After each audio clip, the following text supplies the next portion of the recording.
Hello everybody and welcome. It's Morgana here today. This week I'm going to be painting for you this lovely semi-abstract sunlit forest river painting with some sunbeams shining in.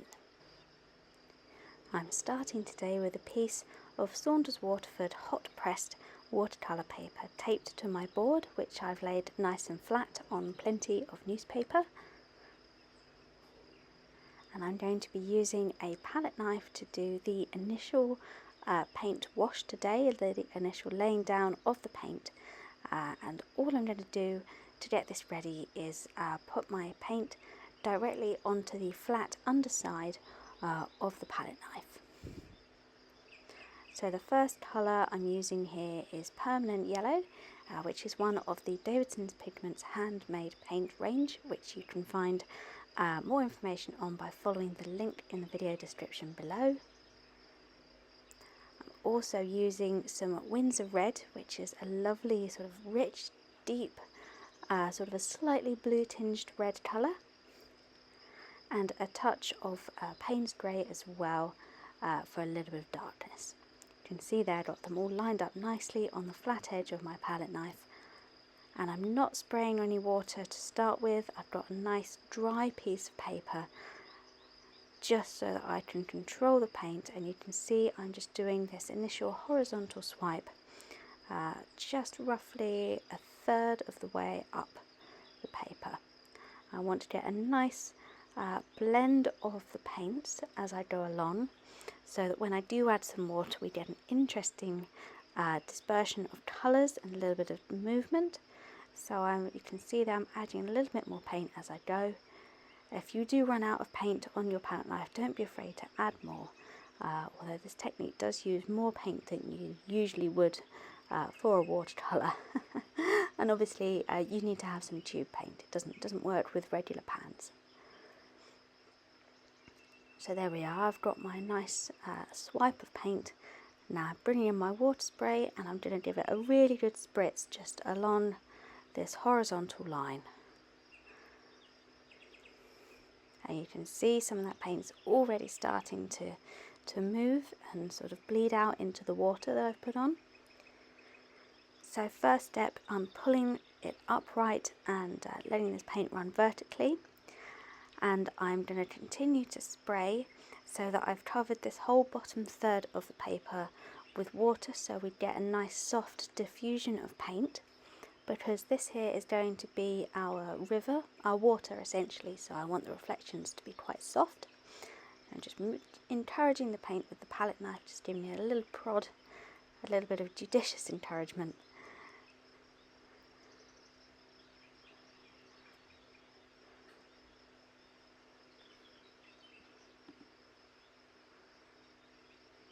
And just a little extra spray.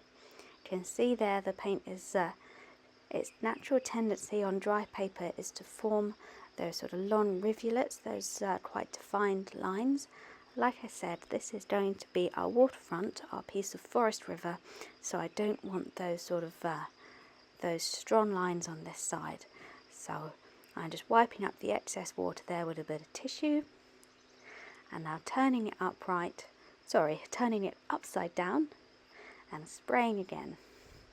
And this time I'm concentrating the water spray just across that paint line, and you can see we've got these drips running straight down the dry paper, and just giving it a little whack to get those drips to come down nice and quickly and make these sort of bold multicoloured lines across the paper.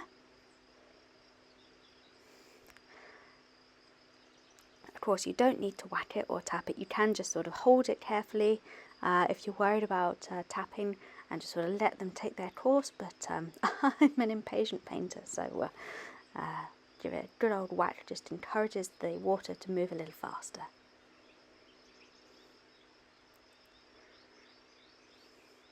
And now I've got those lovely tree lines going up the painting there. I'm just going to encourage the reflections to come down a little more.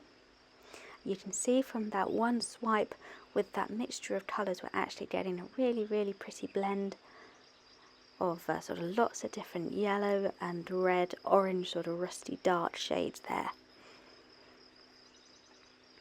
course you can use whichever colours you like, whatever you've got in your box or whatever your favourite colour combo is. We're currently experiencing a heat wave in this part of the UK.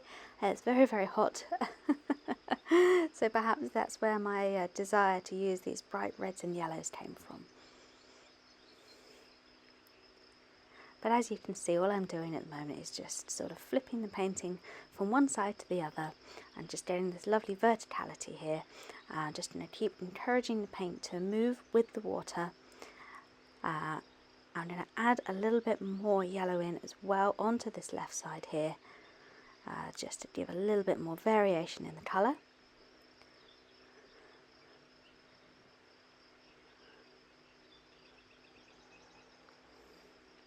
But all you need to do is just keep going with moving the paint and moving the board, tipping it one way and then the other until you're happy with the amount that the paint has moved and followed the water lines, until you're happy with the shapes and you think that there's something you can work with for the next stage of the painting.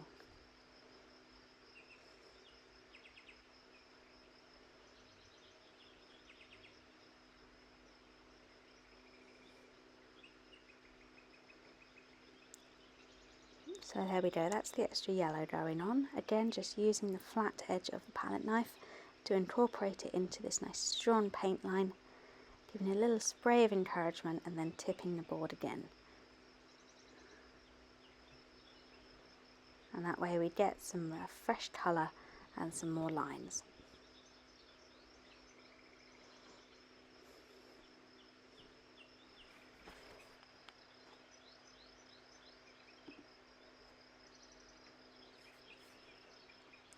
So I'm just giving it one more good spray along that paint line, and then I'm going to do the drying process, which involves standing it first one way up and then the other way, just to encourage the paint to move whilst it's drying. So here's a quick photo. Firstly, I gave it a spray and then dried it upside down, as you see here, with these long lines of paint, these long drips were coming down from that first initial line we did. And then once I was happy with that, I actually sprayed it again as it was beginning to dry out in the heat, just to encourage a little bit more movement. And you can see I've turned it right way up again. I'm actually getting a little bit of lovely movement in that bottom third as well. So this is it now that it's dry. I know it looks slightly different. It is actually a lot brighter in colour than this. I was having terrible trouble with the sun whilst filming this. A, with the heat wave drying out my paper, and B, completely washing out the footage of my camera. So it does look a lot brighter than this. You can see also along that sort of the top of the paint line, there's some sort of white freckly looking patches, and that was from where I sprayed it the second time.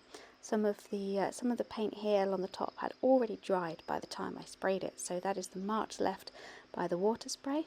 I don't mind that at all. I actually think it looks really lovely, sort of little glints, little motes of light, or fireflies perhaps coming up from the base of these trees and the foliage that I'm about to put in. I think it's a really nice effect, and one that I think I might actually do deliberately in future, rather than it being a happy accident.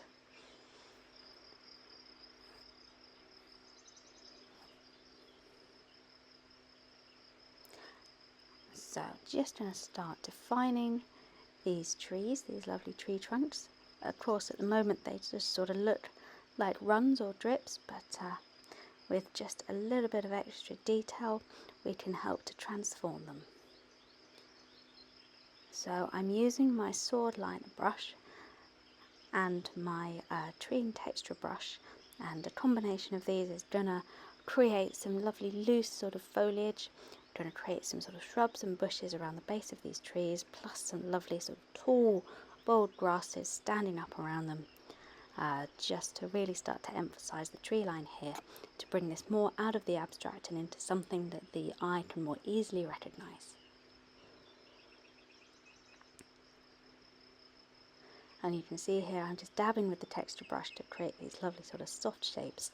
I'm using mostly, again, a combination of the permanent yellow and the Winsor Red, sort of overlaid on top of one another, to to sort of keep the colour harmony going and to enhance the sort of rich, so almost sort of bright autumnal colours really, this red and yellow, and just keep that going within the theme of the painting.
So now that I'm happy with most of the riverbank, I'm just going to begin adding a little bit of detail to these lovely tree trunks.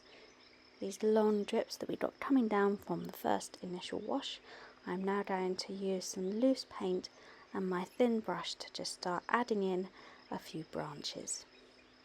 You want some really nice watered down paint for this, because you sort of want to add them into the paint that's already there, which obviously, because we use the water spray to get these marks, the paint ended up being quite watered down and quite pale, which I really like actually, because it looks like we've got this lovely mist rising up out of this forest and giving everything that lovely sort of softness that you get with a rising mist.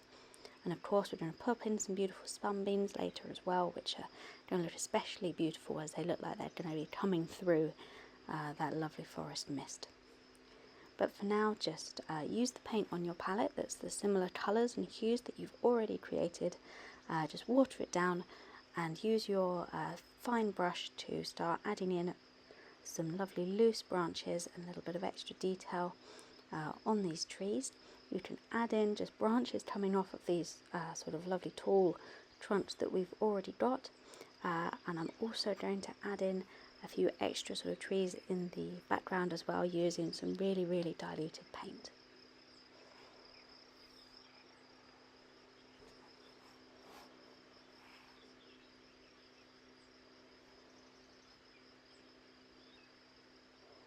And again, this is just one way that you can use this sort of abstract shape that just comes from spraying a bit of water onto a bit of paint and turning it into something that the mind's eye can more easily recognise, and just bringing those foresty details into this painting that we've already done.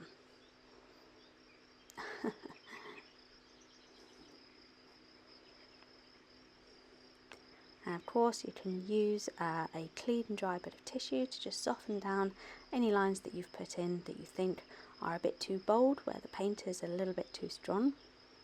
You can see I've just popped ahead a little bit. I've just done the same technique that I've just shown you to put in some more branches on the sort of tree lines that are already there. And now you can see that I'm using some really, really pale paint. This is almost practically just dirty paint water at this point.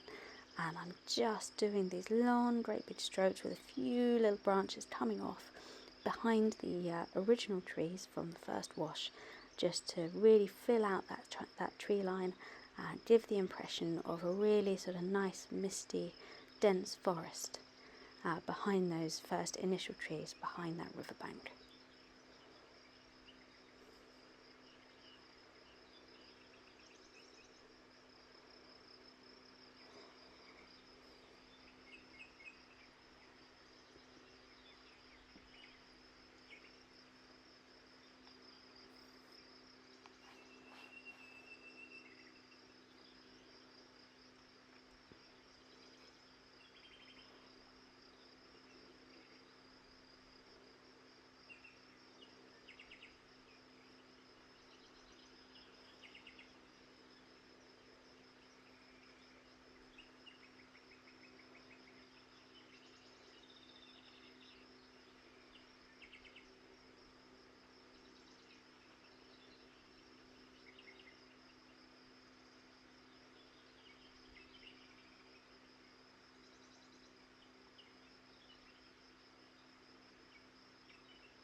So now that I'm happy with how the trees look, just adding a little bit of extra detail by getting my fan brush and dunking it in the loose paint water and just giving it a little few spatters.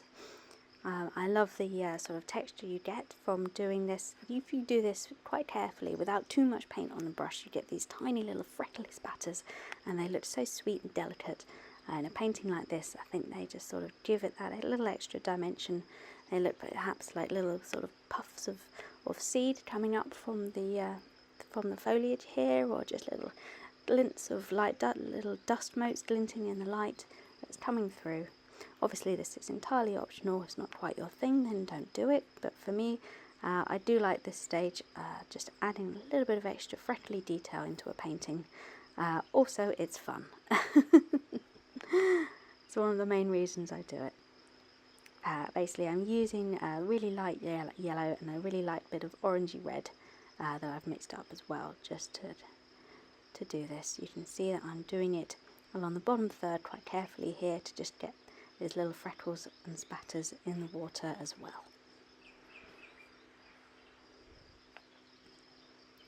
So now I'm going to focus on the light beams, and I want them to come from this sort of middle part here where it's paler, and I'm using a flat brush which is that I've dunked in clean water and then dried off a little bit so that it's nice and damp, and I'm just pulling a nice straight line out from this white part here and then drying it quickly with a tissue. If you do a nice directional sweep with the tissue, just lift that paint. And you really do need to keep an eye on your brush, make sure it's clean, so wipe it between strokes, otherwise you're just going to be reapplying the paint that you've just lifted up.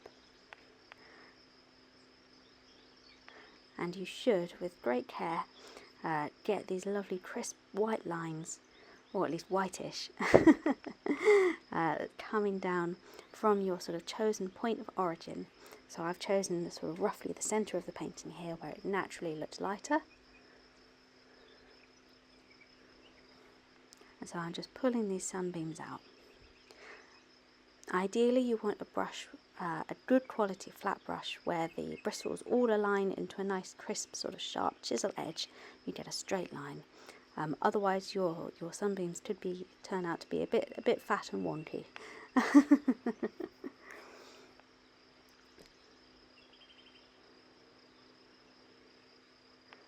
And different papers react to this technique in different ways.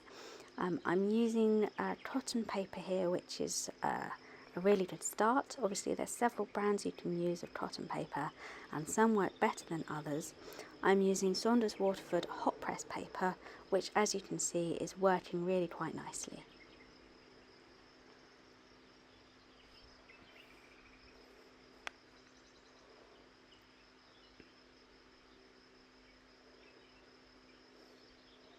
Again, it's almost a less is more technique. I'm pretty happy with those sunbeams. I think if I added any more lines in, it could potentially start to look a bit strange. You usually only get a few of these bars of light coming out, only extending them a little way down towards the river.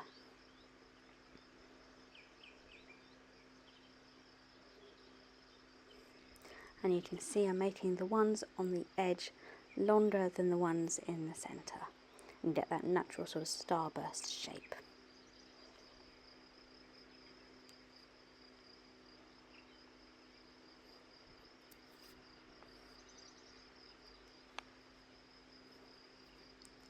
And so now that we've done that, it's time for the finishing touches, which of course, knowing me, is adding in a little flock of birds. But instead of going for some flying birds among the trees, I decided to add in a little bird family paddling down our forest river. So I'm just going to add a simple silhouette of a family of ducks. You can see I haven't penciled anything in, I'm just going in with my fine brush and just doing it freehand. This is of course a semi-abstract landscape, it's not hugely realistic. It's not designed to be, you know, it's designed to give the impression of shape and colour and feeling, which hopefully it has done. So I'm just sort of basically doing quite simple bird silhouettes, just to give again the impression, the feeling and the general gist of this, the shapes of these birds here.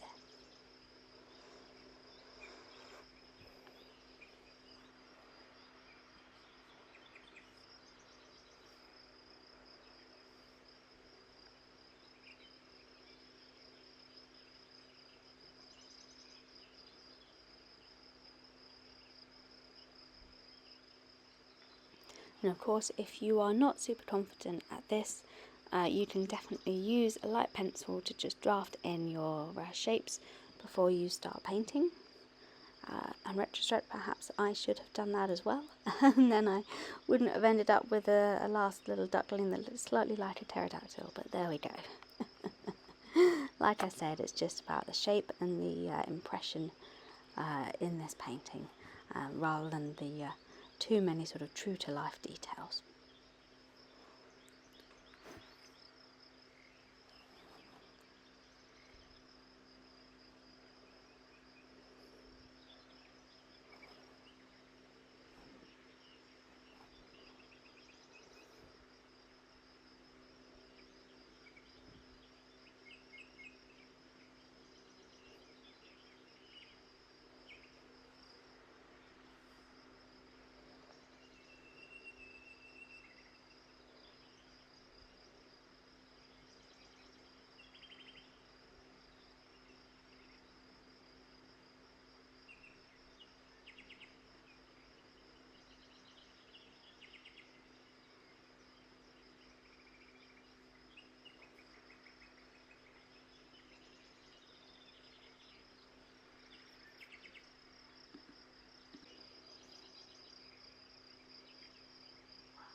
So now all I'm doing is using a little bit of extra paint water mixed with a touch of opaque white to try and just give the impression that these lovely little family of ducks is leaving a wake or some movement, some ripples in our lovely still forest river.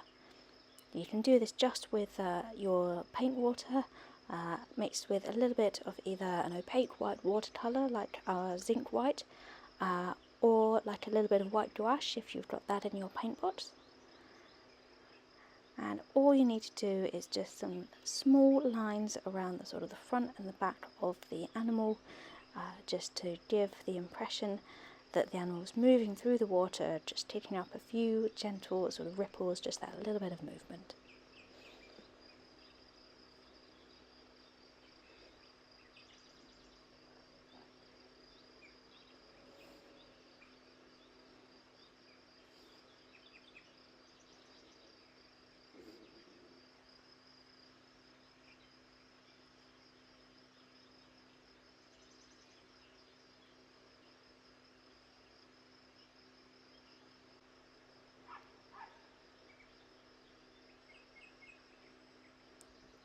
So here we are with the finished painting.